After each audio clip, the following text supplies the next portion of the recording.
Saudara-saudara, perbandingan antara Kristen dan Islam selama ini saya mempelajari dan saya teliti dengan baik sekali, jauh antara langit dan bumi. Islam mengajarkan kekerasan, boleh membunuh manusia lain karena perbedaan keyakinan, dan satu-satunya agama di dunia ini yang boleh berperang hanya Islam.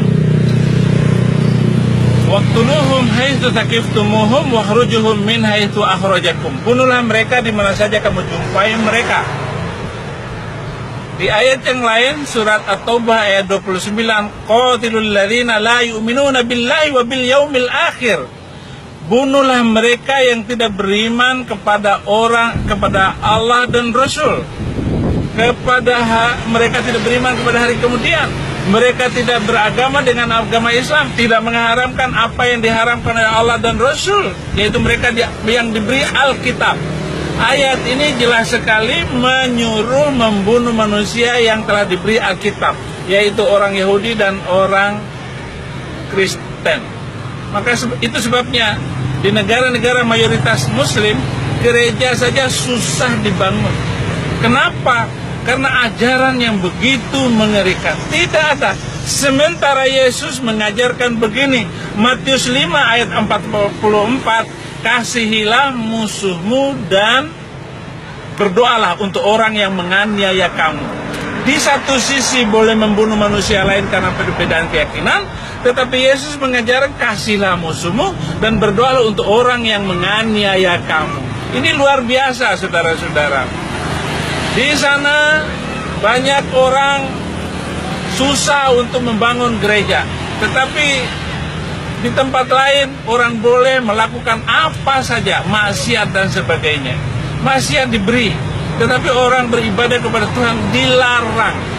Itu perbedaan-perbedaan. Apalagi di dalam Alkitab dengan Al-Quran itu beda jauh sekali.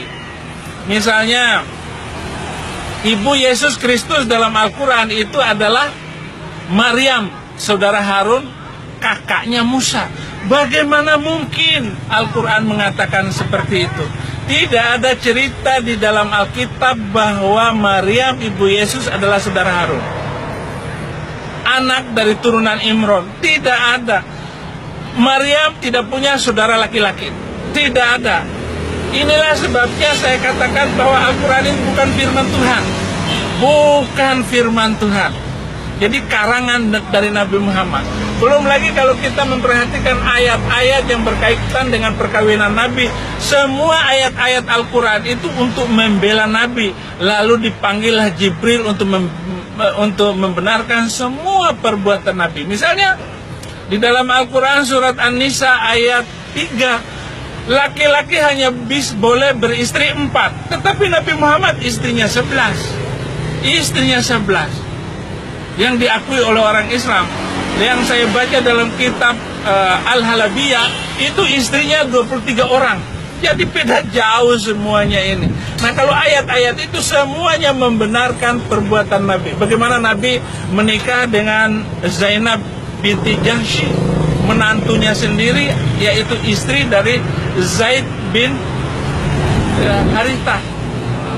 Zaid bin Harithah, dia menikah dengan menantunya itu tanpa masa idah. Jadi tidak ada idah. Begitu diceraikan langsung menikah. Dalam ajaran Islam, laki-laki yang mengawini istri seseorang itu ada arba'ah ruku, arba'ah quru, 4 kali haid. Tetapi tanpa haid, itu dilewati semua, dilanggar semua. Muhammad menikah juga pada bulan haji, padahal dilarang menikah pada bulan haji. Larangan keras, tidak sah haji seseorang kalau melakukan perkawinan, menikah pada bulan haji. Tapi semuanya dilanggar apa yang diajarkannya itu. Nabi Muhammad tidur dengan Maria Kibti, menikah dengan Maria Kibti. Tetapi apa yang terjadi? Istrinya Hafsah marah karena ditiduri. Akhirnya turun ayat surat ke-66 ayat 1. Hai Nabi, kenapa kamu mengharamkan apa yang dihalalkan oleh Allah bagimu? kamu hanya sekedar mencari kesenangan hati istri-istrimu, padahal Allah lah yang lebih kamu taati, lebih kamu hormati. Jadi ayat ini membolehkan menikah dengan budak, bukan menikah, tidur dengan budak.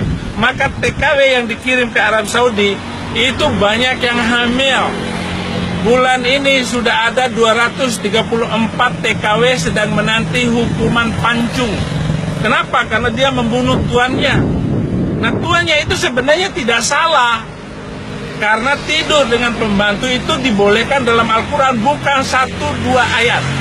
Artinya hukum yang dibuat di dalam Alkitab, tidak boleh tidur dengan pembantu, tidak boleh nikah dengan pembantu, harus menghormati yang namanya budak, tetapi oleh Al-Quran dihalalkan dan dibolehkan. Ini bagaimana, saudara? Bagaimana ajaran semacam itu?